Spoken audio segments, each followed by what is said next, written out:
Hi, welcome back to my YouTube channel. I'm Jo Cox and I'm a one-to-one diet consultant with Cambridge Weight Plan.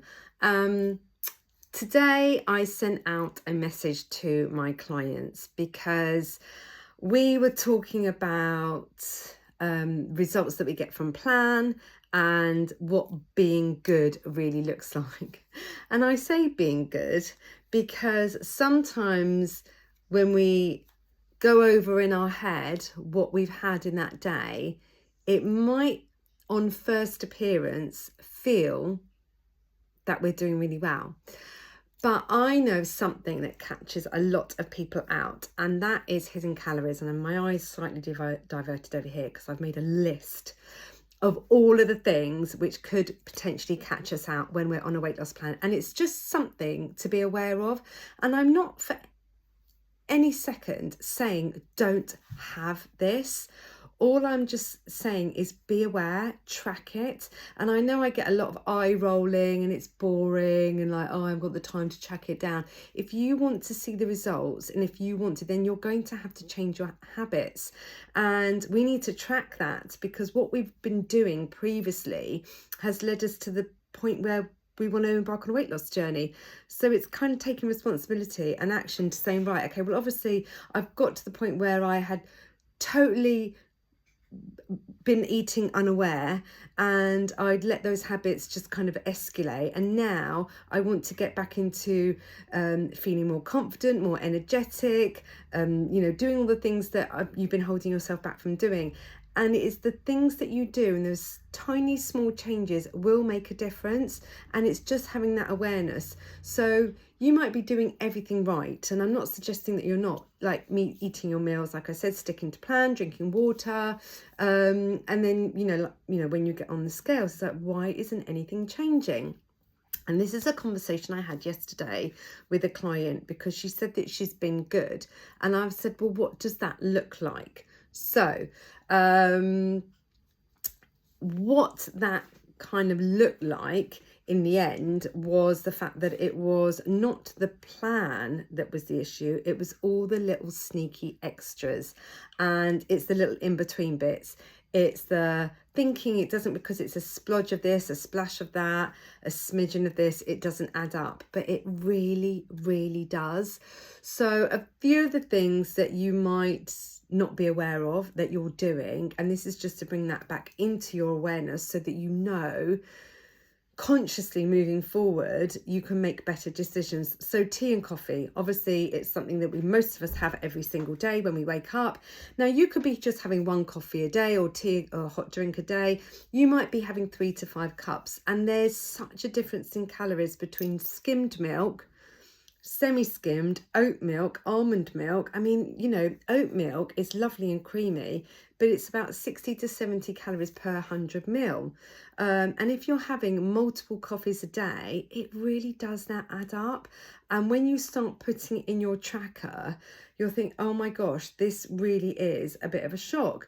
And maybe when you go to coffee shops, you might decide to have one of the syrups that goes with it. So again, that's 20 to 40 calories per pump. And they often use 3 to 4 pumps. And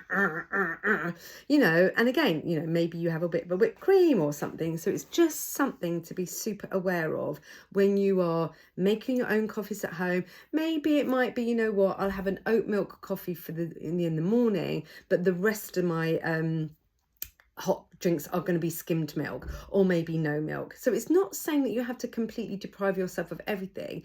It's just recognizing what habits that you are allowing and where you can make the changes. The other thing obviously is salads. Now obviously the hot weather is great and we all love salads. Coleslaw, potato salad, pasta salads. It's thinking about how much mayonnaise and dressings are used in that. I've put some notes here. You could be 100 calories plus for a tablespoon of your favorite dressing. Olive oil, again, can you switch from using olive oil to spray oil? Croutons, cheese, seeds, it definitely all adds up. Even if you're a fan of putting dried fruit in your salad, I am not. Avocado, I love avocado, but equally I also want to make sure and track how much avocado I'm having. It's not being, in my opinion, it's not being restricting, it's not being boring, it's being mindful, because ultimately when you're on this weight loss journey, and it's why fundamentally how I've been maintaining my weight loss for over 8 years, because I am careful, I do track, I do know what I'm having. I don't just think, oh, a squirt of this, a squirt of that. I do pay attention because I don't want to go back. So whether you are on your maintenance plan or whether you are working towards your maintenance, these are all things to really be, aware of. What else have I put in my notes? Sandwiches and spreads. Butter, is it butter? Is it margarine? Are you having mayo? Can you switch it to mustard? Cheese slices, the smashed avocado, etc. What kind of bread are you having? You make a sandwich, you can easily hit 400-500 calories without even blinking an eye. The snacking, the grazing, the finishing off the leftovers, which has been, and I'm not perfect, sometimes it still does get me, the leftover fish fingers in the evening, the leftover toast in the morning. Jesse had a pancake that he didn't eat and I ate half of it, and I'm aware that I did it and I tracked it in my tracker. Is it a handful of crisps? Is it the nuts? I love cashew nuts. I also like the yogurt coated cranberries. Again, it all adds up, and it's not because we're sitting down and intentionally eating it.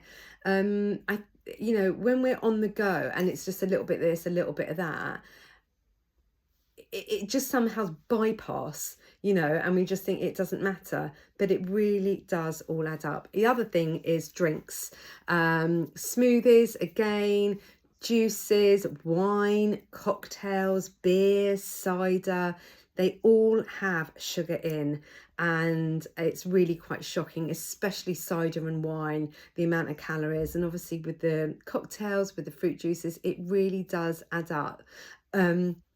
Even watch out for things like coconut water, because they will have sugar in. So always check, read the labels, make sure you really know what you're putting in your body. I've mentioned olive oil, whether it's using the spray oil, the sauces, the glazes, the barbecue, the teriyaki, the sweet chili. Again, they all have, every time you do this, you are adding more calories to your dishes. So it is just something, again, to be mindful of. And if you're not measuring, you are most likely hugely underestimating what it is that you're having. So what do we do with this information? I'm not telling you to cut everything out, because that would be boring. I just want you to be aware that when you are preparing these dishes, when you're thinking about having oat milk in every coffee, could you switch it around? What changes could you make? Is there anything that you could substitute? If you're sticking to plan and you want to see the results, this is all about having that accountability and that awareness of right, okay, am I grazing too much? Am I finishing the kids' leftovers? Why do I think that it doesn't matter? Just because you're not counting it doesn't mean that it's not calories that you're not consuming. You are still consuming them, whether you track them or not. So making sure you have that awareness, because it is these tiny, small differences that will get you there. And it's those things that you don't realise on a day-to-day basis. Talk a lot about the compound effect, and those, what feels like in the moment, those really small, tiny, insignificant steps that you take in the moment might not feel like it's working, but when you start, or when you get nearer your goal, it's only because you've made those small, slight tweaks that are going to make such a big difference. And once the good news is that once you're aware of it, you know what's going on. So, you just, and part of it will be shock. Part of it will be, oh my gosh, I hadn't realised. And if it's just by drinks, sauces and snacking, on the leftovers, just by cutting that or changing it around a little bit, you will see such a difference. So if any of those caught you out, let me know. I'd love to know which is your area of weakness, or can you look back and hold your hands up and go, you know what, yeah, I probably haven't been tracking. I've probably been, mindlessly pouring milk into my coffee, not being aware of it. And if it's giving you a bit of a light bulb moment, then yeah, let me know. Like, I'd love for you to subscribe, hit the like, hit the follow, share this with someone who maybe is on their weight loss journey right now and is kind of kidding themselves. And if you need some help staying on track, and if you'd like more information about the one-to-one diet and about how I can support you, then please drop me a message.